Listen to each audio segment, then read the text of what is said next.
இன்றைக்கு நாம் தியானிக்க போகிற தலைப்பானது தேவன் நம்முடைய வாழ்க்கையில் விசேஷமாய் ஒவ்வொருவருடைய வாழ்க்கையில் அவர் நிறைவேற்ற விரும்புகிற ஒரு செய்தியை நான் உங்களுக்கு கொண்டு வர விரும்புகிறேன். என்னோடு கூட லூக்கா எழுதின சுவிசேஷம் 4ஆம் அதிகாரம் 18ஆம் வசனத்தை வாசிக்கலாம். லூக்கா 4ஆம் அதிகாரம் 18ஆம் வசனம். கர்த்தருடைய ஆவியானவர் என்மேல் இருக்கிறார், தரித்திரருக்கு சுவிசேஷத்தை பிரசங்கிக்கும்படி என்னை அபிஷேகம் பண்ணினார், இருதயம் நறுங்குண்டவர்களை குணமாக்கவும், சிறைப்பட்டவர்களுக்கு விடுதலையும், குருடருக்கு பார்வையையும் பிரசித்தப்படுத்தவும், நொறுங்குண்டவர்களை விடுதலையாக்கவும், கர்த்தருடைய அனுக்கிரக வருஷத்தை பிரசித்தப்படுத்தவும் என்னை அனுப்பினார் என்று எழுதியிருக்கிற இடத்தை அவர் கண்டு. போதும். இது இயேசு இந்த ஊழியத்தின் துவக்கத்திலே செய்யக்கூடிய ஒரு செய்தியாக நாம் பார்க்கிறோம். தேவன் ஊழியத்தை ஆரம்பித்த பொழுது தன்னுடைய ஊழியத்தினுடைய நிலைகளை அவர் விவரிப்பதை நாம் பார்க்கிறோம். அதில் என்ன சொல்ல விரும்புகிறார்?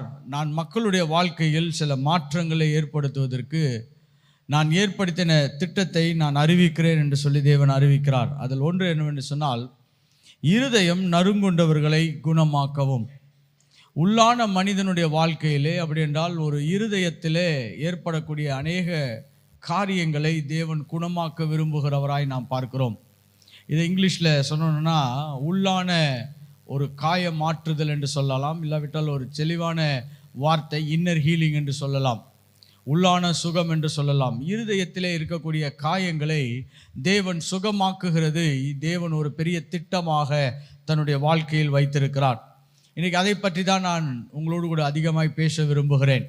இந்த உள்ளான சுகத்தை பேசுவதற்கான மிகப்பெரிய காரணம் என்னவென்று சொன்னால், தேவன் நம்முடைய வாழ்க்கையில் பெரிய பெரிய மாற்றங்களையும் அற்புதங்களையும் அடையாளங்களையும் செய்வதற்கு நாம் ஒரு தெய்வீக சுகத்தை அனுபவித்தவர்களாக இருக்க வேண்டியது அவசியமாக இருக்கிறது. நம்முடைய சரீரம் எப்படி நல்ல ஆரோக்கியமாக இருந்தால்தான் நல்ல திட்டங்களை நிறைவேற்ற முடியுமோ, அதே போல் நம்முடைய இருதயமும் நம்முடைய உள்ளான அவயமாகிய நம்முடைய ஆத்துமாவும் அது நல்ல ஆரோக்கியமாக இருக்கும் பொழுதுதான் நாம் தேவனுடைய திட்டங்களை பூமியில் நிறைவேற்ற முடிகிறவர்களாய் மாறுகிறோம். அதனால் ஒரு ஹீல்டு ஹார்ட், ஒரு சுகமான இருதயம், ஒரு ஆரோக்கியமான இருதயம், இது இருதயம் என்று சொன்ன உடனே நம்ம இரத்தத்தை அழுத்துகிற அந்த இருதயத்தை பற்றி பேசவில்லை. நம்முடைய உள்ளான மனிதன், உள்ளான உணர்வுகள், உள்ளான எண்ணங்கள், இவைகளை குறித்து பேசுகிறேன். இவைகள் நல்ல ஆரோக்கியமாக இருந்தால்தான் தேவனுடைய திட்டங்களை நம்முடைய வாழ்க்கையிலே நிறைவேற்ற முடியும். இல்லாவிட்டால் நம்முடைய இருதய காயங்களும் இருதய வேதனைகளும் இருதய குளறுபாடுகளுமே தேவ திட்டத்தை அதிகமாய் நிறைவேற்ற முடியாதபடி தடைகளாய் மாற்றப்படலாம். When your heart is not healed properly, உள்ளான சுகம் ஏற்படாத பொழுது தேவ திட்டத்திற்கு நாமே தடைகளாய் மாறிவிட முடியும். அதனால்தான் ஒவ்வொரு இருதயமும் ஒவ்வொரு ஆத்துமாவும் அது தேவனுடைய சுகத்தை அனுபவிக்க வேண்டியது அவசியமாக இருக்கிறது. இல்லாவிட்டால் இயேசு இந்த வார்த்தைகளை சொல்லி தன்னுடைய ஊழியத்தை அவர் ஆரம்பித்திருக்க மாட்டார். இங்கே நிறைய காரியங்களை தேவன் சொல்லுகிறார். ஒன்று, சுவிசேஷத்தை அறிவிப்பதை குறித்து சொல்லுகிறார். அடுத்தது, இருதயம் நறுங்குண்ட நிலைகளை குறித்து பேசுகிறார். அடுத்தது, சிறைப்பட்ட நிலைகளை குறித்து பேசுகிறார். குருடர்கள் பார்வை அடையும்படியாய் பேசுகிறார். நறுங்குண்டவர்களை விடுதலையாக்கும்படியாக. இப்படி தேவன் அநேக காரியங்களை பிரித்து வைத்திருக்கிறார். அதில் ஒரு காரியத்தை அவர் முதலாவது சொல்ல விரும்புகிறது என்னவென்று சொன்னால், நொறுங்குண்ட இருதயங்களை அவர் குணமாக்க விரும்புகிறவராய் இருக்கிறார். இது அவ்வளவு அவசியமான விஷயமாக தேவன் தன்னுடைய வாழ்க்கையிலே அநேகருக்கு பிரசித்தப்படுத்தி இருக்கிறார். இந்த உள்ளான சுகம் என்றால் என்ன அப்படின்னு பார்த்தீங்கன்னா, நம்முடைய உணர்வு மண்டலங்களிலே ஏற்படக்கூடிய சுகத்தை தான் உள்ளான சுகம் என்று சொல்லுகிறோம். A healed emotion is the healed heart. ஒரு சுகமாக்கப்பட்ட உணர்வுகள், ஒரு நல்ல ஆரோக்கியமான உணர்வுகள், அந்த உணர்வு மண்டலங்கள் எப்பொழுது சிறப்பாக செயல்படுகிறதோ அதை நாம் சுகமான இருதயம் என்று நாம் சொல்ல முடியும். இன்னொரு வார்த்தையிலே இந்த தெய்வீக உள்ளான சுகத்தை எப்படி சொல்லலாம் என்று சொன்னால், மனிதனுடைய எல்லா பகுதிகளும், விசேஷமாய் 3 முக்கியமான பகுதிகளும் அது பூரணப்படுத்தப்படுவது. மனிதன் ஆவி, ஆத்துமா, சரீரமாய் இருக்கிறான். இந்த 3மே பரிபூரணம் அடைய விரும்பப்படுவதுதான் ஒரு தெய்வீக சுகத்தினுடைய திட்டமாய் நாம் பார்க்கிறோம். என்னோடு கூட 1 தெசலோனிக்கேயர் 5ஆம் அதிகாரம் 23ஆம் வசனத்தை வாசிக்கலாம். 1 தெசலோனிக்கேயர் 5ஆம் அதிகாரம் 23வது வசனம். சமாதானத்தின் தேவன் தாமே உங்களை முற்றிலும் பரிசுத்தமாக்குவாராக. சமாதானத்தின் தேவன் தாமே உங்களை எப்படி பண்ணுவாரா? முற்றிலும் பரிசுத்தமாக்குவாராக. அப்படி என்றால் ஒரு முழுமையான தேவ திட்டத்தை குறித்து பேசுகிறார். அந்த திட்டத்தில் 3 விவரங்களை காண்பிக்கிறார். உங்கள் ஆவி, ஆத்துமா, சரீரம் முழுவதும் நம்முடைய கர்த்தராகிய இயேசு கிறிஸ்து வரும்போது குற்றமற்றதாய் இருக்கும்படி காக்கப்படுவதாக. அப்போ ஒரு மனிதனை 3 நிலைகளிலே வேதாகமும் விவரித்து சொல்லுகிறது. ஒரு முழு மனிதன், ஆனால் 3 பகுதிகளாக அவன் இயங்கக்கூடியவனாய் இருக்கிறான். ஆவி, ஆத்துமா, சரீரமாய் இருக்கிறான். இப்போ சரீர சுகம் என்றால் எல்லாருக்கும் அது நல்லா தெரியும். அது வெளியரங்கமான அவயங்களின் சுகத்தை குறித்து பேசப்படுகிறது. அது வெளியரங்கமான காயமாக இருக்கலாம், இல்லாவிட்டால் உள்ளான அவயங்களில் ஏற்படக்கூடிய மாற்றங்களை சரி செய்யக்கூடிய மருந்துகளாக இருக்கலாம். இதெல்லாம் பாடிலி ஹீலிங் என்று சொல்லுகிறோம்.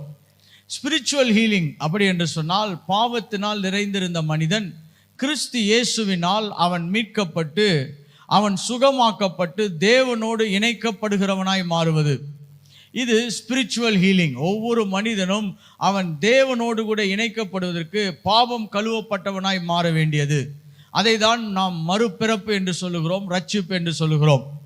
இந்த தெய்வீக சுகத்தினுடைய சரீர சுகம் அநேகருக்கு தெரிந்திருக்கக்கூடியது. ஆவிக்குரிய சுகம் என்று சொல்லப்படும் பொழுது அவன் ரட்சிக்கப்படுவதும் அவனுக்கு தேவன் கொடுத்த கிருபைகளில் ஆரம்ப கிருபையாக அதை பார்க்கிறோம். ஆனால் இதற்கு நடுவாக இருப்பது தான் இந்த ஆத்தும சுகம், த சோல் ஹீலிங் என்று சொல்லலாம். இந்த ஆத்தும சுகம் என்பது இது நினைவுகளை சார்ந்ததாக இருக்கிறது, உணர்வுகளை சார்ந்ததாக இருக்கிறது, நம்முடைய சித்தங்களை சார்ந்ததாக இருக்கிறது. நம்ம கிறிஸ்துவ வாழ்க்கையை நல்லா புரிஞ்சுக்கணும்னா, நாம் என்றைக்கு இயேசுவை ஏற்றுக்கொள்ளுகிறோமோ அன்றைக்கு நம்முடைய ஆவி ரட்சிக்கப்பட்டதாய் மாறிவிடுகிறது. நாம் இயேசுவை இரட்சகராய் ஏற்றுக்கொண்ட பிறகு நாம் எல்லாருக்கும் செய்யப்பட வேண்டிய ஒரு மாபெரும் தெய்வீக செயல் என்னவென்று சொன்னால், நம்முடைய ஆத்துமா புதிதாக்கப்பட வேண்டும். நம்முடைய ஆத்துமா அது புதிய நிலைமைகளுக்கு மாற்றப்பட வேண்டும். அது அநேக அழுக்குகளினாலும் கரைகளினாலும் இருந்த நிலைகள் மாற்றப்பட்டு அது ஒரு தெய்வீகமான தேவன் திரும்பி அமைக்கக்கூடிய நல்ல நிலைகளுக்கு மாற்றப்பட வேண்டும். அப்போ ஆத்மா தொடர்ந்து அது ஈடேறுகிறதா இருக்கிறது. அது தொடர்ந்து ரட்சிக்கப்படக்கூடிய அனுபவங்களுக்குள்ளாய் போகிறது. சரீரமானது இந்த பூமியில் இருக்கிற வரைக்கும் நாம் விழுந்து போன நிலைகளில் இருக்கிறோம். அதனால் இயேசு நம்மளை அவரோடு சேர்த்துக்கொள்ளும் பொழுது நம்முடைய ஆவி, நம்முடைய சரீரம் முழுவதும் ஆவிக்குரிய சரீரமாய் மாற்றப்படுகிறது. அப்போ பூமியிலே நமக்கு கொடுக்கப்பட்ட மிக ரட்சிப்புக்கு அப்புறம் இருக்கக்கூடிய ஒரு மிகப்பெரிய வேலை என்னவென்று சொன்னால், நம்முடைய ஆத்துமாவிலே ஏற்படக்கூடிய விடுதலைகள். அதை தான் நான் இன்றைக்கு பேச விரும்புகிறேன். After salvation your soul freedom is the most important thing என்று சொல்லலாம். நீங்கள் ரட்சிக்கப்பட்ட பிறகு, தேவனோடு இணைந்த பிறகு, தேவ திட்டத்தில் இணைந்த பிறகு உங்களுடைய ஆத்துமா அவைகள் முழுமையாக விடுதலையாக்கப்பட வேண்டியதை தேவன் விருப்பம் உள்ளவராய் வைத்திருக்கிறார். One of the great ambitions of God, தேவனுடைய மிகப்பெரிய எதிர்பார்ப்பு என்னவென்று சொன்னால், என் பிள்ளைகள் விடுதலையாய் இருக்க வேண்டும். அவருடைய ஆத்துமாவிலே, அவருடைய எண்ணங்களிலே, அவருடைய நினைவுகளிலே அவர்கள் என்னவாய் இருக்க வேண்டும்? மிகப்பெரிய விடுதலைகளை சந்திக்க வேண்டும். இந்த ஆத்துமாவை நாம் 3ஆக பிரிக்கலாம். அதில் முதலாவது நம்முடைய எண்ணங்கள், இன்டெலெக்சுவல் பார்ட் என்று சொல்லுகிறோம். நாம் எண்ணுகிற எண்ணங்கள், வாட் ஐ திங்க், நான் யோசிக்கிற நினைவுகள், என்னுடைய மனதிலே தோன்றக்கூடிய செய்திகளை எண்ணங்கள் என்று சொல்லுகிறோம்.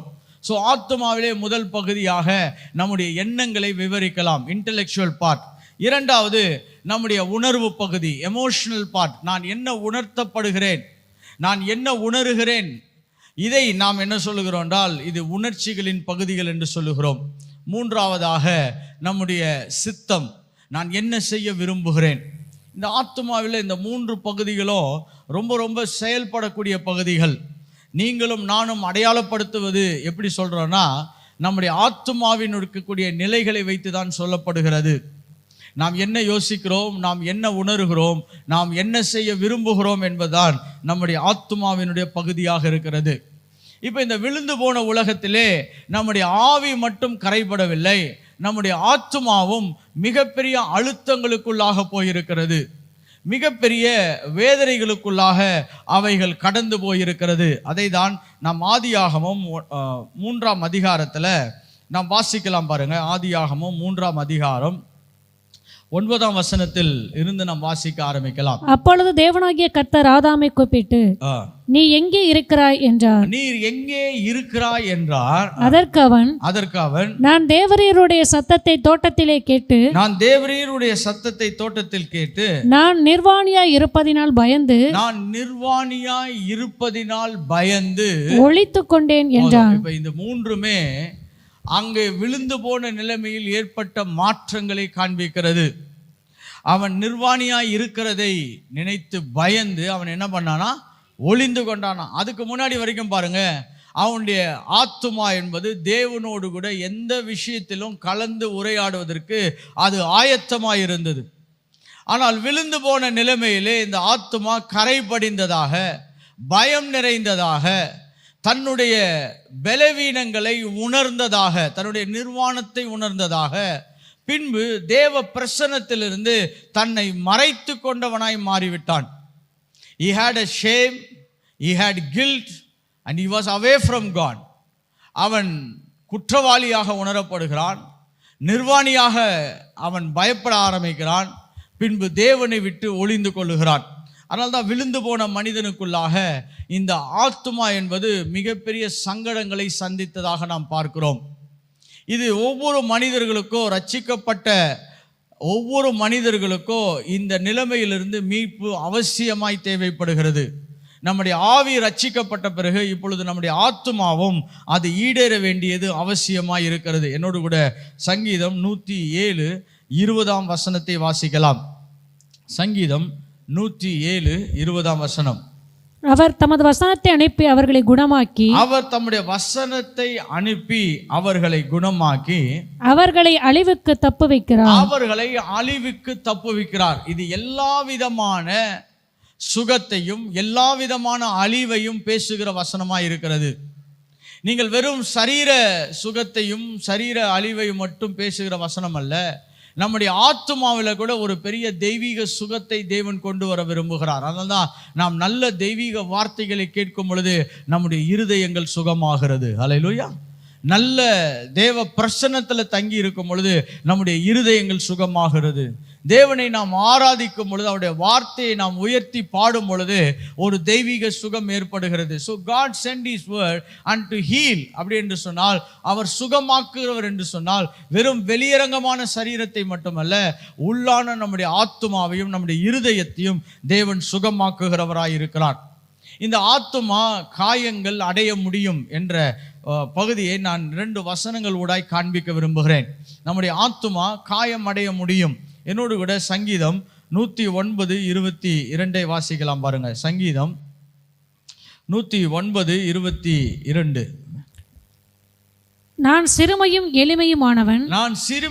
எளிமையுமானவன், என் இருதயம் எனக்குள் குத்துண்டு இருக்கிறது. என் இருதயம் எனக்குள் என்ன பண்ணப்பட்டிருக்குது? குத்துண்டு இருக்கிறது. I am poor and needy and my heart is wounded within me. இருதயங்கள் குத்துண்டப்பட்ட நிலையில் இருக்க முடியும் என்பதற்கு இவைகள் சாட்சியா இந்த வசனங்கள் இருக்கிறது. வெளியில பார்க்கும் பொழுது பார்த்தீங்கன்னா அவங்களுக்கு ஒரு பெரிய பிரச்சனை இருக்கிற மாதிரியோ, இல்லாட்டி ஒரு பெரிய அசம்பாவிதமான சூழ்நிலைகள் அவர்களை சந்திக்கிற மாதிரியோ நமக்கு அது காட்சி அளிக்காது.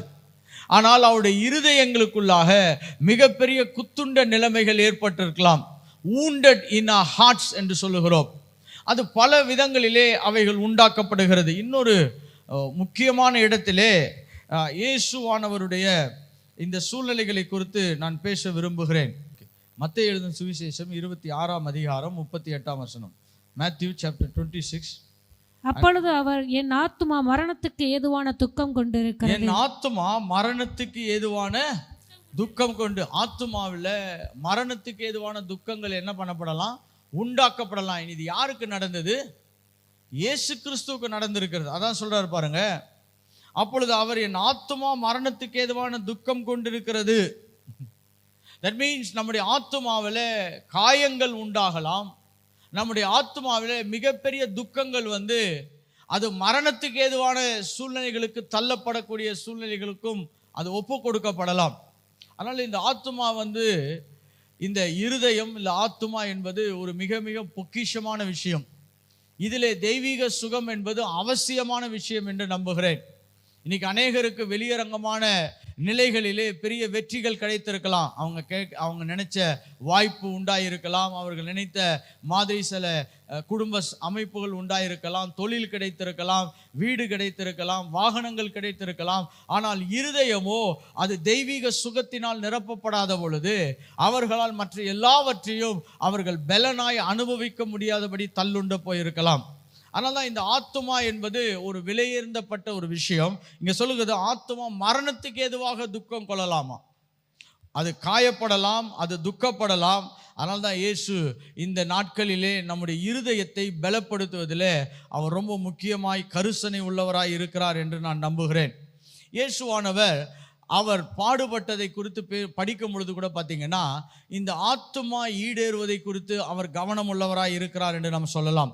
என்னோடு கூட ஏசாயா 53 அதிகாரம் 5 வசனத்தை வாசிக்கலாம் பாருங்க. Isaiah chapter 53 and verse 5. நம்முடைய மீறுதல்கள் நிமித்தம் அவர் காயப்பட்டு, நம்முடைய மீறுதல்கள் நிமித்தம் அவர் காயப்பட்டு, நம்முடைய அக்கிரமங்களின் நிமித்தம் அவர் நொறுக்கப்பட்டார். நம்முடைய அக்கிரமங்கள் நிமித்தம் அவர் நொறுக்கப்பட்டு, நமக்கு சமாதானத்தை உண்டு பண்ணும் ஆக்கினை, நமக்கு சமாதானத்தை உண்டு பண்ணும் ஆக்கினை அவர் மேல் வந்தது. நமக்கு ஒரு சமாதானத்தை உண்டு பண்ண வேண்டும். Our soul should find rest. நமக்கு ஒரு பெரிய இளைப்பாறுதலும் ஒரு ஆத்துமாவிலே பலனும் ஆத்தும சுகம் வேண்டும் என்பதை குறித்து தேவன் தன்னுடைய சிலுவை பயணத்திலே அதை கவனமாய் பார்த்திருக்கிறார். இந்த இடத்துல பார்த்தீங்கன்னா 3 முக்கியமான வார்த்தைகள் இருக்கிறது. அதில் ஒன்று, அவர் காயப்பட்டார், அவர் நொறுக்கப்பட்டார், பின்பு அவருடைய தழும்புகள் என்று 3 காரியங்கள் பேசப்படும். It's called bruised, wounded and stripes. இந்த 3 அடிகளையுமே, இந்த 3 வாதைகளுக்குள்ளாக தேவன் எதற்கு தன்னை ஈடுபடுத்தி கொண்டாரா? நமக்கு ஒரு சமாதானத்தை உண்டு பண்ணும் நோக்கத்தை உடையவராய் இருக்கிறார். முதலாவது நமக்கு பிதாவோடு சமாதானத்தை ஏற்படுத்துகிறார். பின்பு நம்முடைய இருதயத்திலே நமக்கு ஒரு பெரிய சமாதானத்தை தேவன் ஏற்படுத்த விரும்புகிறார். ஹல்லேலூயா.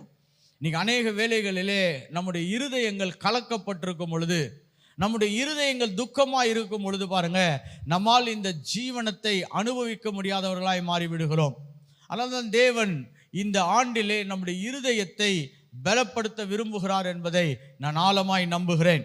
தேவன் இந்த இருதயத்தை சுகமாக்கும் பொழுதுதான் முதலாவது 3 நல்ல காரியங்கள் நடக்க ஆரம்பிக்கிறது. when you have a healed heart, ஒரு உள்ளான சுகம் நடக்கும் பொழுது பார்த்தீங்கன்னா, நீங்கள் உங்களையே நீங்கள் நேசிக்கிறவர்களாய் மாற ஆரம்பிக்கிறீர்கள். உங்களையே நீங்கள் என்ன பண்ணுறீங்க? நேசிக்கிறவர்களாய் மாற ஆரம்பிப்பீர்கள். இன்னைக்கு நிறைய பேர்கிட்ட போயிட்டு, எப்படிங்க உங்கள் வாழ்க்கை எப்படி போகுதுன்னா, என்னமோ போதுங்க, சீக்கிரம் போய் முடிஞ்சால் கூட நல்லா இருக்கும் அப்படின்ற மனநிலைமைக்கு தள்ளப்பட்டிருக்கலாம். ஏனென்று சொன்னால் அவர்கள் தங்களையே நேசிக்கப்பட முடியாத நிலைமையில் அவர்கள் உட்கார்ந்து கொண்டிருக்கலாம். when you are healed, then only you can love your own self. நாம் சொல்லுகிறோம் பாருங்க, உன்னை போல் என்ன பண்ணு, பிறனை நேசி என்று சொல்லுகிறோம். முதல்ல நம்மளை நேசிப்பதற்கே நமக்கு ஒரு தெய்வீக சுகம் தேவைப்படுகிறது. ஹல்லேலூயா. இன்னைக்கு நம்மளே நல்லபடியாக நேசித்து கொள்வதற்கு தேவனுடைய சுகம் தேவைப்படுகிறது. இன்று காலை வேளையிலே அநேக வேளைகளிலே நாம் இருதய காயங்கள், இருதய வேதனைகள், இருதயங்கள் நொறுக்கப்பட்டு இருதயங்கள் அவைகள் சோர்வுற்ற நிலையில் இருக்கலாம். அதுக்கு எல்லாத்துக்கும் ஒரு காரணம், நம்முடைய இருதயத்திலே நம்மை நாமே நேசிக்க முடியாத தன்மைகள் இருக்கும் என்று சொன்னால் நம்மளால் என்ன பண்ண முடியாது? சமாதானமாக இருக்க முடியாது. இரண்டாவது, நாம் நம்மளை நேசிக்காவிட்டால், நாம் நம்மளை அன்பு கூறாவிட்டால் பிறரையும் நாம் காயப்படுத்துகிறவர்களாய் மாறிவிடுகிறோம். This is one of the greatest effort of hurt heart என்று சொல்லலாம். காயப்பட்ட இருதயத்தினுடைய பெரிய முயற்சி என்னவென்று சொன்னால் இன்னொருவரையும் காயப்படுத்த முயற்சி செய்யும்.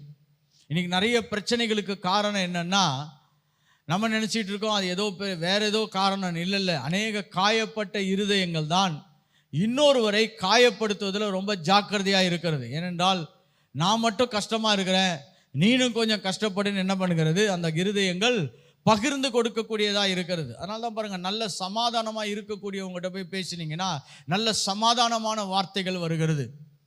நல்ல ஒரு ஒரு ட்ராங்குவிலிட்டி என்று சொல்லுவோம். அப்படி என்றால் நல்ல அமைதியாக இருக்கிறவங்ககிட்ட போய் பேசினீங்கன்னா உங்களுக்கு அமைதியான பதில் வரும். கரெக்டாக இல்லையா? ஒரு ரொம்ப பதஷ்டமானவர்களும் ரொம்ப வெறுப்புணர்வோடு கூட, இன்னும் சொல்லப்போனால் ரொம்ப டென்ஷனாக இருக்கவங்ககிட்ட போய் உட்காந்து பேசினீங்கன்னா என்ன கிடைக்கும்? ரொம்ப டென்ஷனான வார்த்தைகள் தான் வரும். அதுக்கு காரணம் என்னன்னா, நம்முடைய இருதயம் அமைதி இல்லாத பொழுது நாம் இன்னொருவரையும் என்ன பண்ணுகிறோம், காயப்படுத்துகிறவர்களாய் மாறுகிறோம். மூன்றாவது தான் இருக்கிறதுலே பெரிய பிரச்சனை. என்றைக்கு நம்முடைய இருதயம் சுகமாகாமல் நம்முடைய இருதயத்திலே ஒரு தெய்வீக பலன் இல்லாமல் இருக்கிறதோ அன்றைக்கு தேவனையும் குற்றப்படுத்துகிறவர்களாய் மாறிவிடுவோம். we will start blaming God. நீங்கள் அநேகம் பேர் பாருங்க, தேவனுக்கு எல்லாம் செய்கிற மாதிரி செய்வாங்க, ஆனால் இருதயத்தில் அவர் மேல் மிகப்பெரிய கசப்புகளை உடையவர்களாக இருப்பார்கள். ஏன்னா இதெல்லாம் உள்ளே இருந்து ஆரம்பிக்கப்படக்கூடிய சுகமாகாத இருதயத்தினுடைய தொடர்ச்சிகள் என்று சொல்லலாம். These are all the problems that we face when our hearts are not healed properly. இன்னைக்கு அநேக வேளைகளில் நம்ம மற்ற எல்லாவற்றுக்கும் அதிக முக்கியத்துவம் கொடுக்க விரும்புகிறோம். நிறைய பணம் சம்பாதிக்கணும்னு பெரிய திட்டங்களை வகுக்கிறோம். அது தப்பா பாஸ்டர்னு கேட்டால் தப்பு கிடையாது, ஆனால் அளவுக்கு மீறி போகும்பொழுது அது பிரச்சனையாகிறது. இல்லை ஒரு சிலர் பார்த்திங்கன்னா எல்லா உறவுகளையும் கட்டி அவர்கள் பக்கமாக வைத்து கொள்ள வேண்டும் என்று எல்லா உறவுகளுக்கும் அவங்க என்ன பண்ணுவாங்க, வளைந்து கொடுப்பார்கள், இசைந்து கொடுப்பார்கள். எல்லா ஃபங்க்ஷன்லேயும் தங்களை இணைத்து கொண்டு அந்த உறவுகளை மேம்படுத்துவார்கள். உறவுகள் தேவையா? நிச்சயமாய் தேவை. ஆனால் ஒரு அளவுக்கு மேலே போகும்பொழுது அது பிரச்சனையாகிறது. ஒரு சிலர் சரீர அமைப்புகளை குறித்து ரொம்ப கவனமாக இருப்பார்கள். நம்ம இப்படி தான் இருக்கணும், நான் இந்த பொசிஷனில் இந்த போஸ்டரில் இருக்கணும் அப்படின்லாம் ரொம்ப கவனமாய் தங்களுடைய சரீரத்தை அவர்கள் அதிகமாக கவனம் செலுத்துவது உண்டு. இப்போ இதெல்லாமே தப்பு கிடையாது. அதே போல் நம்முடைய இருதயமும் அது நல்ல ஆரோக்கியமான இருதயமாக இருக்க வேண்டும் என்று நாம் ரொம்ப கவனமுள்ளவர்களாய் அழைக்கப்பட்டிருக்கிறோம். ஹல்லேலூயா. சில பேர் சொல்லுவாங்க, இவனுக்கு கல்யாணம் பண்ணி வச்சுட்டா எல்லாம் சரியாயிடும்னு. இல்லை, அது சுகமான இருதயங்கள் இருந்தால்தான் கல்யாணம் கூட ஒரு சுகமான கல்யாணமாய் மாறுகிறது. கரெக்டா? நிறைய பேர் என்ன நினைக்கிறாங்கன்னா, பணம் இருந்து பணத்தை கொடுத்து கல்யாணம் பண்ணி வச்சுட்டா அது எல்லாம் நல்லாகிவிடும் என்று. நிறைய பேர் பணத்தை வைத்து ஒரு திருப்திகரமான திருமணத்தை ஏற்படுத்தலாம் நினைப்பது என்பது ஒரு ஆரோக்கியமற்ற செயல். அதுவும் ஒரு நல்ல சுகமான இருதயத்திலிருந்து தான் ஒரு சுகமான ஆரோக்கியமான உறவுகளும் ஏற்படுகிறது. அப்போ நம்முடைய இருதய சுகத்தை தேவன் மையப்படுத்துகிறார். அதை கொடுப்பதிலே தேவன் சித்தமுள்ளவராயிருக்கார். அதற்காக அவர் பூரண பயணத்தையும் நமக்காக ஏற்படுத்தி இருக்கிறார். அதான் சிலுவை மரண பயணம் என்று நாம் சொல்லலாம். பாருங்க, he journeyed in that so that our hearts may be healed. நம்முடைய இருதயங்கள் முழு பலனையும் முழு சுகத்தையும் அனுபவிப்பதற்கு தேவன் திட்டமுள்ளவராயிருக்கிறார். இப்போ இந்த தெய்வீக இருதய சுகத்தை சந்திப்பதற்கு முதலாவது என்ன செய்ய வேண்டும் என்று சொன்னால், நம்முடைய பிரச்சனைகளை கண்டுபிடிக்கிறவர்களாய் மாற வேண்டும். இவ்வளோ நேரம் இந்த பிரச்சனை குறித்து விவரித்தேன். இப்பொழுது அதிலிருந்து எப்படி நாம் மீட்கப்பட முடியும், எப்படி நாம் அதிலிருந்து ஜெயிக்க முடியும் என்பதை நான் விவரிக்க விரும்புகிறேன். First you should identify. எப்பயுமே ஒரு பிரச்சனையை நம்ம கண்டுபிடிச்சாதான் அதற்கு தீர்வுகளையும் உண்டு பண்ணலாம். அதற்கு என்ன பண்ணலாம்? தீர்வுகளையும் உண்டு பண்ணலாம். இன்னைக்கு கிறிஸ்துவ வாழ்க்கையில நாம் தேவனுடைய பிரசன்னத்துக்கு வருவது, வேதத்தை படிப்பது, தியானிப்பது எல்லாம் என்னன்னா, நம்முடைய லைஃப்ல இருக்கிற அந்த பிரச்சனைகளை சரியாய் கண்டுபிடிப்பதற்கு தேவனிடத்தில் வருகிறோம். எத்தனை பேர் விசுவாசிக்கிறீங்க? நிறைய பேர்ல கர்த்தர் எனக்கு அதை சொல்லணும் இதை சொல்லணும்லாம் வரும். ஆனால் இருக்கிறதுலே பெரிய விஷயம் என்னன்னா, நமக்கு என்ன சரியான பிரச்சனை இருக்குதுன்னு கண்டுபிடிச்சிட்டா அதற்கான தீர்வுகளையும் நாம் என்ன பண்ணிடலாம், சரியாய் சொல்லிவிடலாம். சரிங்க. மருத்துவ உலகத்தில் மிக உயரிய வேலை என்னவென்று சொன்னால் டயக்னஸ் என்று சொல்லுகிறோம். மருத்துவ உலகத்தில் ரொம்ப ரொம்ப முக்கியமான ஒரு உயரிய வேலை என்னவென்று சொன்னால் மருந்து கொடுப்பதல்ல. பாருங்க, மெடிக்கல் ஷாப் போனீங்கன்னா கூட அந்த மெடிக்கல் ஷாப் நபர் நமக்கு நிறைய மருந்து கொடுக்கலாம். கரெக்டாக இல்லையா? எத்தனை பேர் மெடிக்கல் ஷாப்பில் போய் ப்ரிஸ்கிரிப்ஷன் இல்லாமல் மருந்து வாங்கியிருக்கிறீங்க? இது இந்தியாவில் ஈஸியாக நடக்குது, வெளிநாடுகளில் நடக்க முடியாது. ஆனால் நீங்கள் மெடிக்கல் ஷாப் போய் கேட்டிங்கன்னா அவர் இப்போது மெடிக்கல் ஷாப் ஓனர் வந்து டாக்டர் மாதிரி நம்மளுக்கு என்ன பண்ணுவார், டக்கு டக்குன்னு எல்லாம் எடுத்து கொடுப்பாரு. நானே நிறைய வாட்டி வாங்கியிருக்கேன். ஆனால் ஒரு சில பிரச்சனை வந்துருச்சுன்னா அவர் சொல்லிடுவார், நீங்கள் டாக்டரை போய் என்ன பண்ணுங்கள் பாருங்கள். ஏனென்று சொன்னால் அவருக்கு பிரச்சனையை கண்டுபிடிக்க தெரியாது, ஆனால் பிரச்சனைக்கு என்ன மருந்து கொடுக்கணும்னு தெரியும்.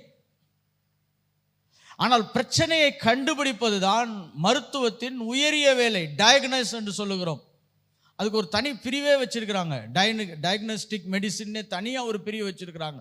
ஏனென்றால் இப்படிப்பட்ட பிரச்சனைகள் எங்கிருந்து தொடங்குகிறது, எப்படி தொடங்குகிறது, ஏன் தொடங்குகிறது என்று கண்டுபிடிப்பது ஒரு அவசியமான விஷயம்.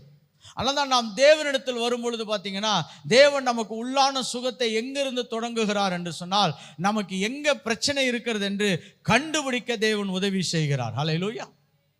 எங்கிருந்து தொடங்குகிறது என்று கண்டுபிடிக்க தேவன் உதவி செய்கிறார். இன்றைக்கு ஒரு சில காரியங்களை நான் சொல்ல விரும்புகிறேன். பாருங்க, நம்முடைய காயங்களுக்கு காரணம் எங்கிருந்து ஆரம்பிக்குது என்று சொன்னால், நம்மளை யாரோ நிராகரித்தது, ரிஜெக்ஷன். முதலாவது காயத்துக்கான மிகப்பெரிய காரணம் என்னவென்று சொன்னால் நிராகரிப்புகள். நம்மளை யாரோ ஒதுக்கி வைக்கப்பட்ட நிலைகளுக்கு தள்ளப்படுகிறோம், ரிஜெக்ஷன். பாருங்க, சிறு வயதிலிருந்து நம்மளை ஒதுக்கி வைக்கக்கூடிய சம்பவங்களுக்குள்ளாய் நீங்கள் போயிருந்திருப்பீங்களா? உங்களுடைய இருதயங்கள் அது சுகமாகாமையே இருக்கும். நிராகரிக்கப்பட்ட நிலை. குடும்பத்தில் 4-5 பேர் இருப்பாங்க, அதில் உங்களை மட்டும் தனியாக அவங்க என்ன பண்ணியிருக்கலாம், அடையாளப்படுத்தி உங்களுக்கு மட்டும் சரியான விஷயங்களை செய்யாமல் போயிருக்கலாம். This rejection actually builds a great wound in our hearts. நீங்கள் உங்களுடைய தனிப்பட்ட வாழ்க்கையில் எங்களை இந்த சிறு வயதிலிருந்து ஆரம்பிக்கப்பட்ட பிரச்சனைகள் தான் அது பெரு வயதில் பெரிய மரமாக காட்டப்படுகிறது. ரிஜெக்ஷன். சில வேளைகளில் தாயின் தகப்பன் கூட அந்த பிள்ளைகளை என்ன பண்ணியிருப்பாங்க, அவர்களை ஒதுக்கி இருப்பார்கள். சில வேளையில் அந்த பிள்ளையோடு பிள்ளையை வளர்க்காமல் அங்கே விட்டுருப்பாங்க. இல்லாவிட்டால் தாய் அந்த பிள்ளையை விட்டுட்டு அவங்க வேற எங்கேயாவது போயிருப்பாங்க. தகப்பன் சில வேளையில் அவர் அந்த பிள்ளையை விட்டுட்டு எங்கேயாவது போயிருப்பார், இல்லை இறந்திருப்பார். இது எல்லாமே என்னன்னா, it has a great implications. அவைகள் நம்முடைய இருதயத்திலே மிகப்பெரிய ஆழமான வேலையை செய்கிறது. அது என்னவென்று சொன்னால், a deep sense of loss. என்னுடைய வாழ்க்கையில் நான் ஒரு பெரிய காரியங்களை தொலைத்தேன் என்ற ஒரு நிராகரிக்கப்பட்ட மனநிலை பெரிய பிரச்சனை. அதனால தான் நிறைய வேலைகளில் பாருங்கள், முதிர்ந்த நிலைமைக்கு வந்த பிறகு கூட அவங்கள நீங்கள் ஏதாவது ஒரு சின்ன வார்த்தைகள் சொல்லிட்டீங்கன்னா அவங்க மறுபடியும் பழைய காயங்களுக்கு போயிடுவாங்க. they will visit back their old wounds. அது என்னென்னா, இவங்களும் நம்மளை என்ன பண்ணுறாங்க, நிராகரிக்கிறாங்க, நம்மளை என்ன பண்ணுறாங்க, ரிஜெக்ட் பண்ணுறாங்க.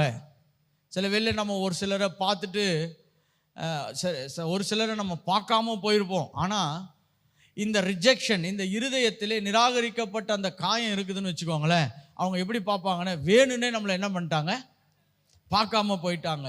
உண்மையாகவே அந்த நபர் கவனிக்காமல் போயிருக்கலாம். என்ற ஒருவர் அப்படி தான் பாருங்கள், நான் இன்றைக்கி உங்களுக்கு கை காமிச்சேன், நீங்கள் எனக்கு கை காமிக்காமல் ஹலோ கூட சொல்லாமல் போயிட்டீங்கன்னா. நான் கேட்டேன், எப்போ? நான் பைக் ஓட்டின்னு இருக்கிறப்ப.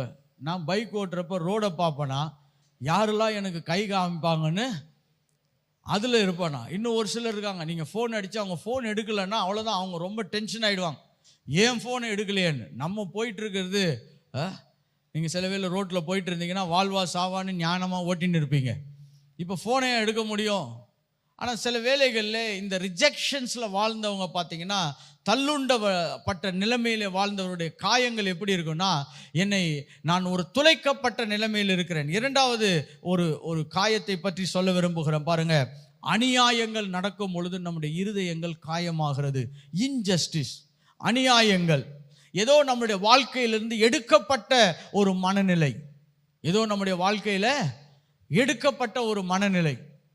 யாரோ ஒருத்தர் கூட நம்ம நல்லா பேசியிருப்போம், திடீர்னு அவங்க நம்மளை விட்டு என்ன பண்ணியிருக்கலாம், கடந்து போயிருக்கலாம். ஏதோ ஒரு சின்ன கருத்து வேறுபாடுகள்லாம் நம்மளை விட்டு போயிருக்கலாம். See, they feel injustice. இது அநியாயங்க, இது அநியாயங்க. நிறைய பேருடைய வாயின் வார்த்தைகளை இதை பார்த்துக்கிட்டு கேட்கலாம் பாருங்க, அநியாயம் பண்ணிட்டாங்க, அநியாயம் பண்ணிட்டாங்க, எனக்கு அநியாயம் நடந்துருச்சு. இது ஒரு பெரிய காயம். இதை முதல்ல கண்டுபிடிக்கணும், இதெல்லாம் எனக்குள்ள இருக்கிறது. என்றைக்கு ஒரு மனிதன் தனக்கு பிரச்சனை இருக்கிறது என்று கண்டுபிடிக்கிறானோ, அன்றைக்கு தான் தேவன் அவனுக்கு சுகத்தை கொடுக்க முடிகிறவராய் இருக்கிறார். ஹல்லேலூயா. ஏன்னா இயேசு குருடன்ட்ட கூட வந்து கேட்டார், உனக்கு என்ன வேணும்னு. அவன் சப்போஸ் எனக்கு ஒரு 10 வெள்ளி கொடுங்கன்னா இயேசு கொடுத்துட்டு போயிருப்பார். ஆனால் அவன் சொல்கிறான், எனக்கு கண் திறக்கப்பட வேண்டும் என்று கேட்கிறான். So when a man identify his problem, God will help us in that area. அடுத்தது பார்த்தீங்கன்னா கைவிடப்பட்ட நிலை. இது அடுத்த ஒரு இருதய காயங்கள். கைவிடப்பட்ட நிலை, abandoned situation. என்னை எல்லாரும் விட்டுட்டு போயிட்டாங்க, நான் தனிமையாயிட்டேன். எப்படி? இந்த ஒரு மனவியாதி இருக்குது பாருங்க, இல்லாட்டி மன காயம் இருக்குது பாருங்க, இது வயசான வரைக்கும் கூட ரொம்ப பிரச்சனையாக பயணம் செய்யும். எல்லாருமே கூட தான் இருப்பாங்க, இருந்தாலும் சொல்லுவாங்க நான் தனியாக இருக்கிற மாதிரி இருக்குது. எப்படி?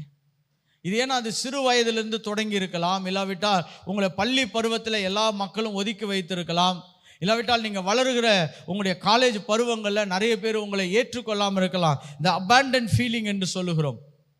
இதெல்லாம் ஒரு காயங்களிலே சில முக்கியமான காயங்கள். இவைகளை நாம் கண்டுபிடிக்க அழைக்கப்பட்டிருக்கோம். சிறு வயதிலிருந்து நம்ம ஏற்பட்ட சில காயங்களை நாம் சுகமாக்கவில்லை என்று சொன்னால் அந்த புண்கள் அங்கே தான் இருக்கிறது. ஆனால் அதற்கு சரியான பரிகாரங்கள் வேதத்திலிருந்தும் தேவ திட்டத்திலிருந்தும் அதற்கு செயல்படும் பொழுது சுகத்தை நாம் கண்டடைகிறவர்களாக இருக்கிறோம். அடுத்தது பிட்ரேயல், ஏமாற்றப்பட்ட நிலை. The stolen trust. நம்முடைய வாழ்க்கையிலிருந்து நாம் நம்பினவர்கள் நம்மளை கைவிடும் பொழுது பிட்ரேயல் என்று சொல்லுகிறோம். அவன் என்னை துரோகம் பண்ணி விட்டான். எப்படி? இந்த காயங்களெல்லாம் ஹீல் ஆகலைன்னா இதெல்லாம் பெரிய பிரச்சனைகள். அவர்களால் யாரையுமே நம்ப முடியாது, அவர்களால் யாரையுமே சார்ந்து இருக்க முடியாது, யாரையுமே நேசிக்க முடியாது. கடைசியாக ஒன்றை சொல்ல விரும்புகிறேன். 5வது ஒரு மிகப்பெரிய காயம் என்னவென்று சொன்னால், நான் ஹியூமிலியேஷன் பண்ணப்பட்டிருக்கேன். அப்படின்னு சொன்னால் நான் தாழ்த்தப்பட்ட, அநேக இடத்துல தாழ்த்தப்பட்டிருக்கிறேன். என்னை தாழ்ந்த நிலைகளுக்கு தள்ளி இருக்கிறார்கள். ஹியூமிலியேஷன். இந்த 5 காயங்கள் நம்முடைய அநேகருடைய வாழ்க்கையிலே ஆழமாக இருக்கலாம். அதனால தான் நான் இந்த 5ஐ மட்டும் உங்களுக்கு சொல்ல விரும்புகிறேன். 1, நிராகரிக்கப்பட்ட நிலை. இன்னும் அநியாயங்கள் நடந்த நிலை. இன்னொன்று, உங்களை உதாசீனப்படுத்தப்பட்ட நிலை, உங்களுக்கு துரோகம் செய்த நிலை, எங்கே இல்லாவிட்டால் நீங்கள் சிறுமைப்படுத்தப்பட்ட நிலை. இந்த 5 காயங்கள் உள்ள இருந்துச்சுன்னா அதனுடைய தொடக்கங்கள் எங்கே இருக்குதுன்னு சொன்னால் பயத்தில் வரும். அந்த பயம் என்ன பண்ணுகிறது? நம்மளை அநேக விதமான தீமையான செயல்களை செய்ய வைக்கிறது. அதனால்தான் திஸ் இன்னர் ஹீலிங், இதெல்லாம் ஒருத்தருக்குள்ளே இருந்து அது சுகமாகாத பொழுது அவைகள் பெரிய மாற்றங்களை பூமியில் ஏற்படுத்துவதில்லை. இப்போ இந்த மாதிரி சில பிரச்சனைகளை நீங்கள் தேவனிடத்தில் போய் அவர் சமூகத்தில் உட்கார்ந்து கேட்கும் பொழுது அவர் சொல்லுவார், நீ இதிலிருந்து சுகமாக வேண்டும், நீ இப்படிப்பட்ட எண்ணங்கள் உணர்வுகள் இருந்து நீ என்ன பண்ண வேண்டும், நீ சுகமாக வேண்டும். அப்படி தெய்வீக சுகத்தை நாம் எதிர்பார்க்கும் பொழுது 2வது என்னவென்று சொன்னால், 1வது பிரச்சனைகளை கண்டுபிடிக்க வேண்டும். 2வது அந்த பிரச்சனைகளுடைய வேர்களை கண்டுபிடிக்க வேண்டும். அந்த பிரச்சனைகளுடைய வேர்களை கண்டுபிடிக்க வேண்டும். என்னோடு கூட எபிரேயர் 12ஆம் அதிகாரம் 15ஆம் வசனத்தை வாசியுங்கள். எபிரேயர் 12ஆம் அதிகாரம் 15ஆம் வசனம். ஒருவனும் தேவனுடைய கிருபையை இழந்து போகாதபடிக்கும் யாதொரு கசப்பான வேர் முளைத்தெழும்பி, யாதொரு கசப்பான வேர் முளைத்து எழும்பி கலக்கம் உண்டாக்குகிறதினால் அநேகர் தீட்டுப்படாதபடிக்கும். இங்க பாத்தீங்கன்னா கசப்பான வேர். முதலாவது என் பிரச்சனை என்னன்னு கண்டுபிடிக்கணும். எனக்கு இப்படிப்பட்ட உணர்வுகள்லாம் வந்துட்டு போயிட்டே இருக்குது. அடுத்தது, I have to go back to my roots. இவைகள் எங்கிருந்து வந்திருக்கலாம் என்பதை சரியாக நாம் கண்டுபிடிக்க அழைக்கப்பட்டிருக்கிறோம். ஹல்லேலூயா. பாருங்க, கிறிஸ்துவ வாழ்க்கை என்பது நீங்களும் தேவனும் இணைந்து செயல்படுத்துவது. ஆவியானவர் கூட இருந்து நம்மளை சகல சத்தியத்திற்குள்ள என்ன பண்றாரு? நடத்துவார். உங்களுடைய இருதயங்கள் தொய்ந்து போயிருக்கும் பொழுது, உள்ளான மனம் உங்கள் காயங்களோடு இருக்கும் பொழுது, இப்போ ஆவியானவரோடு நீங்கள் அதிக நெருக்கமாய் பயணம் செய்ய அழைக்கப்பட்டிருக்கிறார். அப்பொழுது அந்த வேர்களை தேவன் அடையாளப்படுத்துவார். எல்லாரும் சொல்லுங்க, வேர்களை தேவன் அடையாளப்படுத்துவார். இப்போ ஒரு சில வேர்களை நான் சொல்ல விரும்புகிறேன். 1வது வேர் என்னவென்று சொன்னால், அது தாயின் தகப்பனிடத்திலிருந்து வந்த வேர்களாயிருக்கலாம். It's call the generation problem.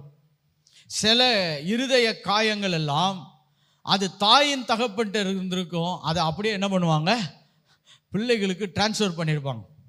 இப்போ சப்போஸ் ஒரு குடும்பத்தில் அநேக சண்டைகளோடு கூட அந்த குடும்பத்தை தாயின் தகப்பனை நடத்திட்டு இருக்கான்னு வச்சுக்கோங்களேன். அந்த பிள்ளைங்கிட்ட மறைமுகமாக சொல்லிக்கிட்டே இருப்பாங்க, நீனாவது கல்யாணம் பண்ணி என்ன பண்ணாத, சண்டை போடாத, இப்படி சொல்லி அந்த குழந்தைக்கு ஒரு மனநிலை வந்துடும். கல்யாணம்னாவே இப்படி தான் இருக்கும், சண்டை போடுறதாகவே இருக்கும்.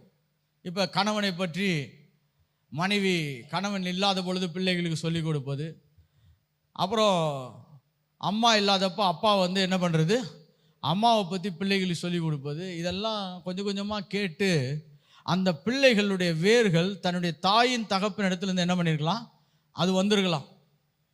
என்னுடைய ஒரு ஒரு குரூப் ஆஃப் ஃப்ரெண்ட்ஸ் இருந்தாங்க. அதில் ஒருத்தருக்கு வந்து இப்படி இந்த மன பிரச்சனை ரொம்ப அதிகம். அப்போ அவர் திருமணத்துக்கு எல்லாம் முயற்சி செய்து கொண்டிருக்கிறார்கள். அப்பொழுது அவர் வந்து எந்த ஒரு பொண்ணுக்கும் அவர் எஸ் சொல்ல மாட்டார். நல்ல வேதாகம கல்லூரி படித்தவர். அதனால் நாங்கள் அவர்கிட்ட உட்காந்து கேட்டோம், ஏன் நீங்கள் நல்ல பைபிள்லாம் படிக்கிறீங்க, நல்லா ஜெபம் பண்ணுறீங்க, ஏன் இப்படி நீங்கள் வந்து ஒரு ஒரு பொண்ணுக்கு கூட நீங்கள் என்ன பண்ண மாட்டீங்க, எஸ் சொல்ல மாட்டீங்க? அப்பா அம்மா பார்க்குறாங்க, ஃப்ரெண்ட்ஸ் பார்க்குறாங்க, பாஸ்டர்ஸ் பார்க்குறாங்க. அப்பா அவர் மெதுவாக சொன்னார், அன்பு நான் உன்ட்ட ஒன்று சொல்லணும் அன்பு, எங்கள் அப்பா என்ன பண்ணுவார்னா சின்ன வயசுலேருந்தே சொல்லுவார், நீ மட்டும் ஒழுங்காக கல்யாணம் பண்ணலன்னா மனைவி ஓடி போயிடும்னு. இதை எனக்கு பல முறை சொல்லி இப்பொழுது என்னுடைய மனதே என்னன்னா, கல்யாணம் பண்ணால் ஒய்ஃப் என்ன பண்ணிடுவாங்க, ஓடிடுவாங்கன்னே இருக்குது, அதான் எனக்கு பிரச்சனைனாரு. ஐயோ, அப்போ நான் சொன்னேன், இது ஒரு பெரிய பிரச்சனை, இதை நீங்கள் சரி பண்ணாமல் என்ன பண்ணாதீங்க, கல்யாணமே பண்ணாதீங்க. ஏனென்று சொன்னால் தாயின் தகப்பன், these are called some generation problem. இங்கே இருக்கிற தாயின் தகப்பனுக்கு சொல்கிறேன் பாருங்க, நாம் பிள்ளைகளை பெற்றெடுப்பது மட்டுமல்ல, அவர்களை ஒரு ஆரோக்கியமான மனநிலையில் கொண்டு போய் அவர்களை இந்த பூமியில் வாழ வைப்பதும் நம்ம மேல் விழுந்த பொறுப்பாக தேவன் வைத்திருக்கிறான். It can be a generation problem, the sins of the fathers என்று சொல்லுகிறோம். பிதாக்களுடைய பாவங்கள் அது பிள்ளைகளுடைய வாழ்க்கையிலும் பிரதிபலிக்கிறது. இரண்டாவது, வேதத்துக்கு புறமான நம்பிக்கைகள், ungodly beliefs, அதான் இரண்டாவது வேர். தேவன் என்ன சொன்னாரோ அதுக்கு விரோதமா என்ன பண்ணுவது, விசுவாசிக்க ஆரம்பிப்பது. அதுக்கு விரோதமா என்ன பண்ணுவது, நம்புவது.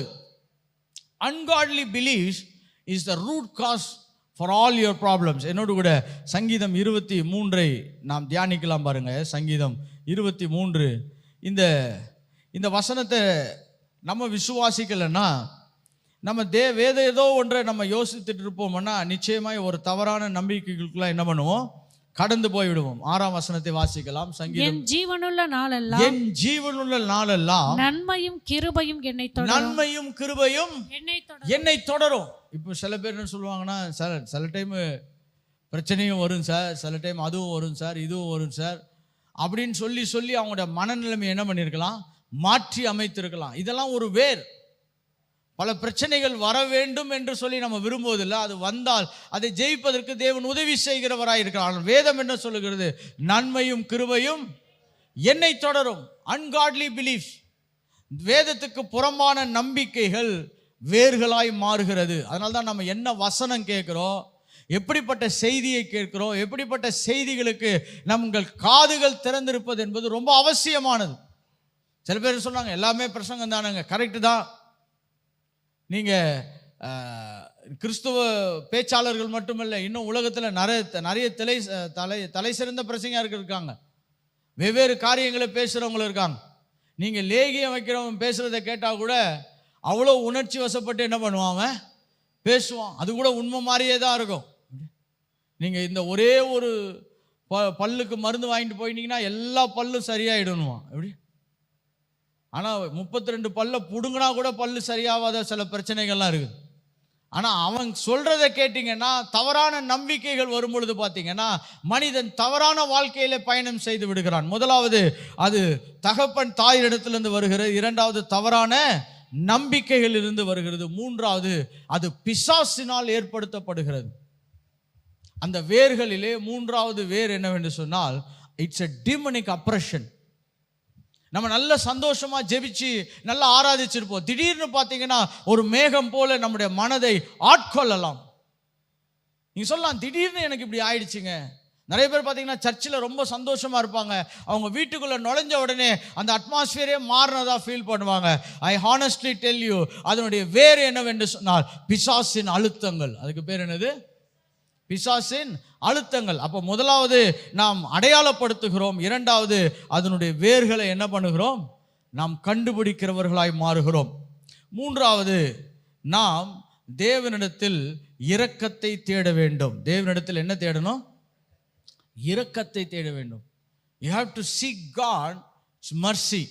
பாருங்க, அநேக வேளைகளில் நம்ம என்ன நினைக்கிறோம்னா எல்லாமே தானா நடந்துவிடும். இல்லை, தேவனுடைய இரக்கங்களை முன்னிட்டு தான் நம்முடைய வாழ்க்கையில் அநேக காரியங்கள் நிறைவேறி கொண்டிருக்கிறது. எத்தனை பேர் விசுவாசிக்கிறீங்க? God is a God of mercy. தேவன் இரக்கங்களின் தேவனாய் இருக்கிறார். அப்போ பிரச்சனையை கண்டுபிடிக்கிறோம், அதனுடைய வேரை கண்டுபிடிக்கிறோம்.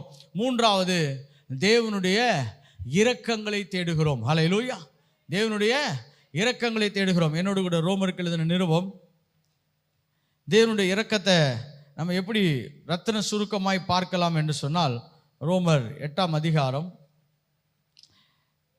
இப்போ நான் சொல்கிறதெல்லாம் நீங்கள் ஞாபகம் வைத்துக்கொண்டு வீட்டிலே போய் இவைகளை நீங்கள் தேவ சமூகத்திலிருந்து ஜெபிக்க அழைக்கப்பட்டிருக்கிறீர்கள். ஹல்லேலூயா. தேவனுடைய இரக்கத்தை எப்படி நாம் தேடுகிறோம் என்று சொன்னால், என்னோடு கூட ரோமர் 8:31 வசனத்தை வாசியுங்கள். இவைகளை குறித்து நாம் என்ன சொல்லுவோம்? இவைகளை குறித்து நாம் என்ன சொல்லுவோம்? தேவன் நம்முடைய பட்சத்தில் இருந்தால், தேவன் நம்முடைய பட்சத்தில் இருந்தால் நமக்கு விரோதமாய் இருப்பவன் யார்? நமக்கு விரோதமாய் இருப்பவன் யார்? தம்முடைய சொந்த குமாரன் என்றும் பாராமல், தம்முடைய சொந்த குமாரன் என்றும் பாராமல், நம் எல்லாருக்காகவும் அவரை ஒப்பு கொடுத்தவர், நம்முடைய எல்லாருக்காகவும் அவரை ஒப்பு கொடுத்தவர், அவரோடு கூட மற்ற எல்லாவற்றையும் நமக்கு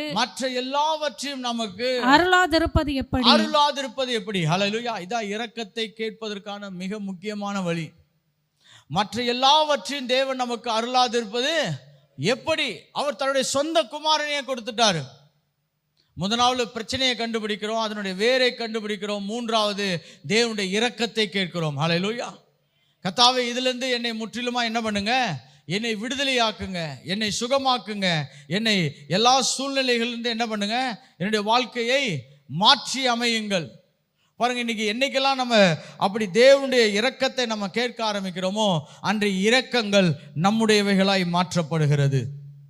என்னோடு கூட சங்கீதம் 17:8 வசனம் 9 வசனத்தை வாசிக்கலாம். பாருங்க, சங்கீதம் 17ஆம் அதிகாரம் 8ஆம் வசனம் 9ஆம் வசனம். கண்மணியை போல் என்னை காத்திரலும், கண்மணியை போல் என்னை காத்திரலும், என்னை ஒடுக்குகிற துன்மார்க்கருக்கும், என்னை ஒடுக்குகிற துன்மார்க்கருக்கும், என்னை சூழ்ந்து கொள்ளுகிற என் பிராண பகைஞருக்கும், என்னை சூழ்ந்து கொள்ளுகிற என்னை பிராண பகைஞருக்கும் மறைவாக உம்முடைய செட்டைகளின் நிழலிலே என்னை காப்பாற்று. உம்முடைய செட்டைகளின் நிழலிலே என்னை காப்பாற்று. இதான் இரக்கத்தை தேடுவது. எல்லாரும் சொல்லுங்க, இதான் இரக்கத்தை.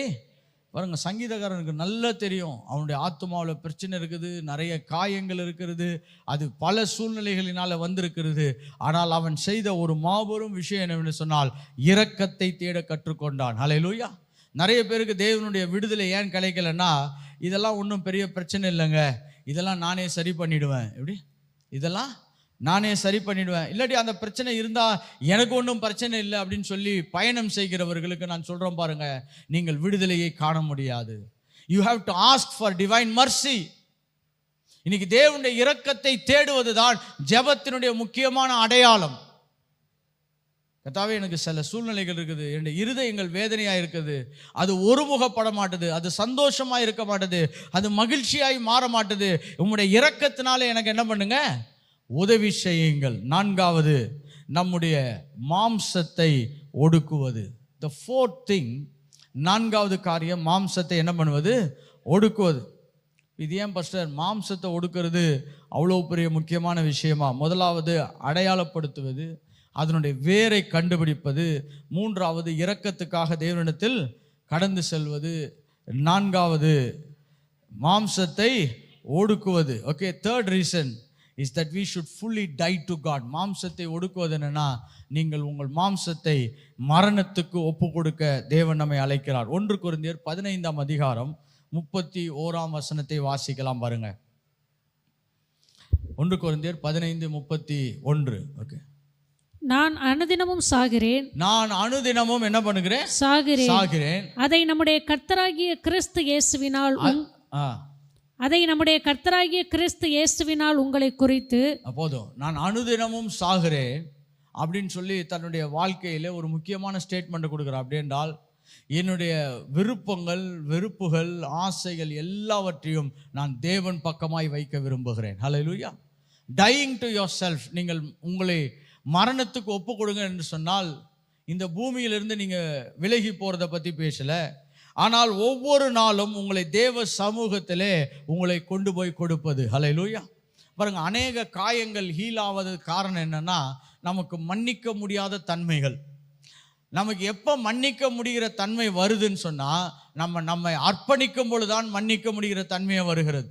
ஒரு சில சொல்லுவாங்க, இவனை நான் மன்னிக்கவே முடியாது, இவரை நான் மன்னிக்கவே கூடாது, அவர் எத்தனை ஜென்மம் எடுத்தாலும் என்ன பண்ண மாட்டேன், மன்னிக்க மாட்டேன். அப்படின்னா என்ன அர்த்தம்னா, இன்னும் நம்முடைய ஆத்துமா என்ன பண்ணப்படவில்லை, தேவனிடத்தில் போய் அது முழுமையாக ஒப்புரவாகவில்லை, அது சாகவில்லை, அது சுயத்தை இன்னும் என்ன பண்ணுகிறது, தன்னுடைய பலனாய் கொண்டிருக்கிறது. அதான் இயேசு பரமண்டல ஜெபத்தை சொல்லி கொடுக்கும் பொழுது கூட பார்த்தீங்கன்னா, என்னுடைய வாசிக்கலாம், மத்தேயு எழுதின சுவிசேஷம் 6ஆம் அதிகாரம் 12ஆம் வசனம், Matthew chapter 6 verse 12. எங்கள் கடனாளிகளுக்கு நாங்கள் மன்னிக்கிறது போல. அப்படின்னா அதை முதல்ல நம்மளை செய்ய சொல்றார். எங்கள் கடனாளிகளுக்கு நாங்கள் மன்னிக்கிறது போல எங்கள் கடன்களை எங்களுக்கு அப்படின்னா எங்கள் கடனாளிகளை நாங்கள் மன்னிப்பதற்கு எங்களுடைய இருதயங்கள் என்னவா இருக்கணும், ஆயத்தமாக இருக்கணும். இதான் மரணத்துக்கு நம்மளை ஒப்பு கொடுப்பது என்ற அர்த்தம். நான் சொல்ல பாருங்க, யாரோ உங்களை சிறு வயதிலே காயப்படுத்தியிருக்கலாம், உங்களை உதாசீனப்படுத்தியிருக்கலாம், இல்லை நீங்கள் வளர்ந்த காலகட்டங்களில் கூட உங்களுக்கு துரோகம் செய்திருக்கலாம், உங்களை ஏமாத்திருக்கலாம், அது உங்களுடைய தாயின் தகப்பன் மூலமாய் வந்திருக்கலாம், இல்லாவிட்டால் தவறான நம்பிக்கையின் மூலமாய் வந்திருக்கலாம், இல்லை பிசாசுடைய அழுத்தங்களாக இருக்கலாம். நாம் இரக்கங்களுக்காய் செபிக்கிறோம். அடுத்தது என்ன செய்கிறோம்னா, கர்த்தாவே நான் மன்னிக்கக்கூடிய மனநிலைக்கு என்ன பண்ணுகிறேன், ஒப்பு கொடுக்க விரும்புகிறேன். The healing happens when you start releasing your forgiveness. அதான் வரலோக ஜெபத்திலேயே இப்படி ஒரு ஜெபத்தை தேவன் என்ன பண்ணியிருக்காரு, அடையாளப்படுத்தி இருக்கிறார். ஏன்னா நீங்கள் நிறைய பேருடைய இருதயங்கள் ஹீல் ஆகாத காரணம் என்னன்னா, அர்ப்பணிக்கப்படாத இருதயங்கள், அது மரணத்துக்கென்று தன்னை ஒப்பு கொடுக்காத இருதயங்கள். அதை எப்படி கண்டுபிடிக்கலான்னா, மன்னிக்கக்கூடிய இருதயம். அதை எப்படி கண்டுபிடிக்கலான்னா, மன்னிக்கக்கூடிய இருதயங்கள். ஹல்லேலூயா. கடைசியாக ஒன்றை நான் சொல்ல விரும்புகிறேன். இந்த சரீர வியாதியிலிருந்து நம்ம மீட்கப்படுகிறது போல நம்முடைய ஆத்துமாவிலிருந்து நாம் மீட்கப்படுவதற்கு எப்படி என்று சொன்னால், நம்ம அதை கட்டவிழ்த்து ஜெபிக்க அழைக்கப்பட்டிருக்கிறோம். எப்படி ஜெபிக்க அழைக்கப்பட்டிருக்கிறோம்? கட்டவிழ்த்து ஜெபிக்க அழைக்கப்பட்டிருக்கிறோம். we have to release and pray. சில வேளை மக்கள் சொல்லுவாங்க, அதை ரிலீஸ் பண்ணி ப்ரே பண்ணிட்டா மட்டும் போதும்னு சொல்லுவாங்க. இல்லை, அது கடைசி பகுதி. முதல் பகுதி என்னவென்று சொன்னால், அதை கண்டுபிடிக்க வேண்டும், அதனுடைய வேரை நாம் அடையாளப்படுத்த வேண்டும். கரெக்டா? தேவனுடைய இரக்கங்களை தேட வேண்டும். 4வது, நம்மை தேவனுடைய திட்டத்துக்கு, மரணத்துக்கு, அப்படி என்றால் வசனத்தின் கீழ்ப்படிதலுக்கு நம்மளை விட்டு கொடுக்க வேண்டும். 5வது தான், நாம் வாயின் வார்த்தைகளினால என்ன பண்ணுகிறோம், அதற்கு ஜீவனை ஏற்படுத்துகிறவர்களாக இருக்கிறோம். ஹல்லேலூயா. நீங்க ரிலீஸ் பண்ண வேண்டியது ரொம்ப அவசியம். நான் சுகமானேன் என்று சொல்ல வேண்டியது மிக மிக அவசியம். ஹல்லேலூயா. மார்க் 11ஆம் அதிகாரம் 23ஆம் வசனத்திற்கு திருப்பி கொள்ளலாம் பாருங்க. நம்ம ரிலீஸ் பண்ணுகிறதை குறித்து இந்த வசனங்கள் நமக்கு தெளிவாய் சொல்லுகிறது. ஓகே, மார்க் 11ஆம் அதிகாரம் 23ஆம் வசனம். எவனாகிலும் இந்த மலையை பார்த்து நீ பெயர்ந்து சமுத்திரத்திலே தள்ளுண்டு போ என்று சொல்லி தான் சொன்னபடியே நடக்கும் போதும், தான் சொன்னபடியே நடக்கும் என்று விசுவாசிக்கிறவன். அப்படின்னா, நான் கர்த்தரிடத்துல போயிருக்கிற, எனக்கு தேவன் இந்த இருதய சுகத்தை கொடுப்பார், இந்த உள்ளான சுகத்தை கொடுப்பார் என்று சொல்லி தன் வாயினால் அறிக்கை செய்கிறவன். கர்த்தர் என்னுடைய இருதயத்தை பலப்படுத்துவார். எத்தனை பேர் விசுவாசிக்கிறீங்க? கர்த்தரின் இருதயத்தை சுகப்படுத்துவார், காயங்களை கட்டுவார், எனக்குள்ளாய் இருக்கக்கூடிய வேதனைகளை அவர் சரிப்படுத்த வல்லமை உள்ளவராய் இருக்கிறார். எப்ப நம்ம வாயை திறந்து அறிக்கை செய்கிறோமோ, அன்றைக்கு அந்த வெற்றியை நாம் முழுமையாக்கி கொள்ளுகிறோம். முதலாவது நாம் கண்டுபிடிக்கணும், அதனுடைய வேரை கண்டுபிடிக்கணும். முதலாவது அடையாளப்படுத்தணும் நம்மளுக்கு என்ன பிரச்சனை, அடுத்தது வேறு என்னன்னு கண்டுபிடிக்கணும். 3வது, தேவனுடைய இரக்கங்களை தேட ஆரம்பிக்க வேண்டும். 4வது, நம்மை நாமே தேவனுக்கு விட்டு கொடுத்து நம்மை மரணத்துக்கு நேராக ஒப்பு கொடுக்க அழைக்கப்பட்டிருக்கோம். அப்படின்னா, நான் என்னுடைய திட்டம், என்னுடைய தீர்மானம், என்னால எல்லாம் முடியுன்றதை காட்டிலும் கர்த்தாவை நீர் சொல்லி இருக்கிறீர், மன்னிக்க சொல்லி இருக்கிறீர், அவர்களை நீர் கட்டவிழ்க்க சொல்லி இருக்கிறீர், அவர்களை நான் மனதளவிலே நான் அவர்களை விடுதலையாக்கி செபிக்கிறேன். எப்பெல்லாம் நீங்க இதெல்லாம் செய்கிறீர்களோ அன்றைக்கு தேவனுடைய இரக்கங்களை நீங்கள் அனுபவிக்க ஆரம்பிக்கிறீர்கள். ஐந்தாவதாக நீங்கள் வாயினாலே அதை வெற்றிகரமாய் அறிவிக்கிறீர்கள். ஹல்லேலூயா. என்னுடைய இருதயம் நல்ல பலனாக இருக்கும், என்னுடைய இருதயம் நல்ல ஆரோக்கியமாக இருக்கும், நான் நல்ல புஷ்டியும் பலத்தும் இருப்பேன் என்று சொல்லி எப்பெல்லாம் நீங்கள் பேசுகிறீர்களோ அன்றைக்கு இருதய காயங்களிலிருந்து தேவன் பெரிய பெரிய மாற்றங்களை நமக்கு ஏற்படுத்துவார். நாம் எழுந்து நிற்போம், அப்படியே செபிக்க போகிறோம். ஒரு சில நிமிடங்கள் இந்த இருதய காயங்கள் இருக்கவங்களுக்காக நான் விசேஷமாய் செபிக்க விரும்புகிறேன். வாழ்க்கையில் தள்ளுண்டப்பட்டு, அவர்கள் கைவிடப்பட்டு, அவர்கள் ஏமாற்றப்பட்டு, அவர்கள் புறக்கணிக்கப்பட்டு, அவர்களுக்கு வாழ்க்கையில துரோகம் செய்யப்பட்டிருக்கலாம். ஆனால் இந்த 2025 தேவன் உங்களுடைய உள்ளான இருதயத்தை காயம் கட்டுகிறவராய் மாறி நீங்கள் பல ஆசீர்வாதங்களை சுதந்திரிப்பதற்கு நீங்கள் ஆயத்தமாக்கப்பட போகிறீர்கள். ஓ ஹல்லேலூயா. அப்படியே வாய்களை திறந்து கர்த்தரிடத்தில் சொல்லலாம், கர்த்தாவே என்னுடைய உள்ளான இருதயங்களில் நிறைய பிரச்சனை இருக்குதுப்பா, கலக்கங்கள் இருக்கிறது, பயங்கள் இருக்கிறது, எதிர்கால பயங்கள் இருக்கிறது. கர்த்தாவே எனக்கு என்ன நடக்க போகுதுன்ற சில அச்சுறுத்தல்கள்லாம் எனக்குள்ள இருக்கிறது. ஏனென்றால் என் இருதயம் அநேக காயங்களுக்குள்ளாய் கடந்து செல்லிருக்கிறது. தேவையில்லாத காயங்கள் ஏற்பட்டிருக்கிறது, தேவையில்லாத மக்கள் காயங்களை ஏற்படுத்தி இருக்கிறார்கள். பிசாசுகள் அநேக காயங்களை எனக்குள்ளாய் கொண்டு வந்து சேர்த்திருக்கிறது. ஆனால் இந்த காலை வேளையிலே இரக்கத்துக்காய் நான் செபிக்கிறேன். எல்லா கரங்களை வைத்து செபிப்போம். கர்த்தாவே இரக்கம் பாராட்டுங்கப்பா, என்னுடைய இருதயத்தில் ஒரு தெய்வீக சுகம் உண்டாகட்டும். கர்த்தாவே என்னுடைய ஆத்துமா பலனடைய, என் ஆத்துமாவிலே ஒரு ஜீவனுள்ள தண்ணீர் பாய்ந்தோடும்படியாக, ஒரு ஜீவன் நதி பாய்ந்தோடும்படியாக, ஒரு நம்பிக்கை நதி பாய்ந்தோடும்படியாக, தேவன் எல்லாவற்றையும் பார்த்து கொள்ளுகிறவர், தேவன் எல்லாவற்றையும் வாய்க்க செய்கிறவர், தேவன் எனக்காக எல்லாவற்றையும் நிலைநிறுத்துவார் என்ற ஒரு பெரிய நம்பிக்கை வரும்படியாய் நாங்கள் செபிக்கிறோம். கர்த்தாவே அதே போல எங்களுடைய பகுதியில் நாங்கள் யார் யாரெல்லாம் மன்னிக்கணுமோ அவர்களை மன்னிக்க எங்களுக்கு உதவி செய்வீராக. அப்படி ஆவியானவர்கிட்ட கேளுங்க. ஏதாவது ஒரு சூழ்நிலைகள், ஏதாவது ஒரு சம்பாஷணைகள், ஏதாவது ஒரு மனிதர்கள், யாரோ உங்களுடைய வாழ்க்கையில் தேவையில்லாத சூழ்நிலைகளை ஏற்படுத்தினவர்களை நீங்கள் மன்னிக்க முடியாமல் கஷ்டப்பட்டு கொண்டிருந்தீர்கள் என்றால், உங்கள் கடனாளிகளை நீங்கள் மன்னிக்கிறது போல என்ற வார்த்தையை நாங்கள் பயன்படுத்துகிறோம்ப்பா. கர்த்தாவே நாங்கள் இரக்கத்தையும் கிருபையும் மன்னிப்பையும் பெறுவதற்கு எங்களை ஆயத்தப்படுத்திக் கொள்ளுகிறோம். கர்த்தாவே எங்களுக்கு விரோதமாய் பேசினவர்கள், எங்களுக்கு விரோதமாய் திட்டம் தீட்டினவர்கள், எங்களுக்கு விரோதமாய் அநியாய செயல்களை செய்தவர்களை கூட நாங்கள் இயேசுவின் நாமத்தினாலே மன்னிக்கிறோம் அப்பா. Lord, we start forgiving them, oh Father Lord, so that we will have a healthy heart. கர்த்தாவே இன்னைக்கு வாயை திறந்து நாங்கள் பேசுகிறோம். ஜீவன் எங்களுடையது, மரணம் எங்களுடையது அல்ல கர்த்தாவே. ஜீவன் எங்களுடையது, சமாதானம் எங்களுடையது, சந்தோஷம் எங்களுடையது. கர்த்தாவே நாங்கள் இந்த பூமியிலே பலத்திருப்போம். கர்த்தாவே உம்முடைய சாட்சியை சொல்லும்படியாக நாங்கள் இந்த பூமியிலே பலத்திருப்போம் என்று எங்கள் வாயினாலே அறிக்கை செய்கிறோம். கர்த்தாவே நொறுக்கப்பட்டு நொறுங்குண்ட நிலைமையில் வந்த ஒவ்வொரு இருதயங்களையும் கர்த்தர் காயம் கட்டுவீராக, கர்த்தர் காயம் கட்டுவீராக. கர்த்தாவே அவங்க எதிர்பார்த்திருக்கிற ஆசீர்வாதங்கள் மட்டுமல்ல, அவர்கள் எதிர்பார்க்காத ஆசீர்வாதங்களை கூட கொடுத்து அவருடைய இருதயங்களை மகிழ செய்வீராக. அவருடைய இருதயங்கள் பூரிக்கப்படும்படியாக இயேசுவின் மூலம் செபிக்கிறேன் நல்ல பிதாவே.